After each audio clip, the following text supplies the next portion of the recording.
Let's say that somebody was coming into our church and they're black, and would they be eligible for membership in our church? Yes, they of course they would. They'd be eligible for membership in our church. But would they be permitted to participate in, embody, and practice what I would call black culture generally in our church? The answer is absolutely not. Why? Because the characteristics that mark black culture as a generalization, in the same way Paul's talking about Cretans on Crete, they are evil, murderous, violent, bestial people. They steal, they kill, they destroy, they look like Satan in how they act. They are sinful to the core. They have besetting sins that are like fatherlessness, sexual immorality. They molest children at a high rate. All of any criminal statistic that you could look at, almost pretty much without exception, they excel at them.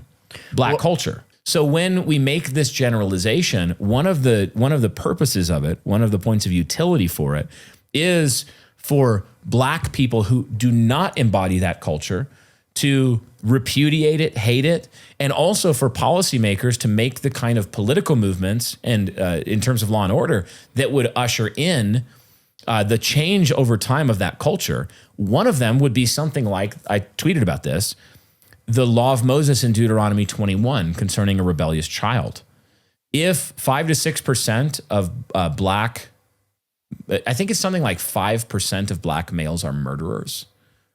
Think about that? Yeah, 5% of young Africans are committing the bulk of the murders. So if you had 100 black men in a room, even just, I think specifically, if you had 100 black men in a room, 5 of them would have committed murder, which is a lot, quite a few. Well, as Matt Walsh pointed out, the actual number of blacks who are committing murder is more than whites. Right. And whites are significantly greater.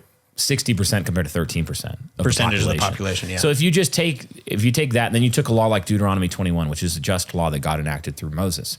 The law was that if you had a rebellious son, you have a child they're coming up into their manhood and they're rebellious, they don't listen. He lists some characteristics and even though they're disciplined, they will not turn. He says the fathers to bring them out into the town square. This is a rebellious son, and then they stone him to death. They kill him. And an armed robber would certainly be one of those. Oh, absolutely. Armed robber, all the ghetto violent culture. Crimes. Basically, take ghetto culture, it would describe this to a T. If you did that over 3 generations, how much violent crime would you have in the 3rd and 4th generation? Much, much less. What we've done instead is we've actually, with unjust weights and measures, we have wildly penalized whites for even virtuous acts in lawfare. And we have done everything because liberals have appointed blacks to positions of power and they're practicing ethnic and racial in-group preference. Like the several black women who were involved in releasing DeCarlos, the murderer in the Charlotte. I think 14 times. Yeah, something like that. His younger brother was a murderer in prison. His father was a violent criminal. Okay, so there's 2 sons and a father. If they'd cut that line off back the generation or 2 before, there's no DeCarlos to slit the throat. But what we have instead are, and in this case, the double whammy of black female judges, politicians who have appointed these sorts of people. The mayor of Charlotte, for example. The mayor of Charlotte. Like if you look at who appointed the judge and the judge that released him, it's 2 black women. Okay.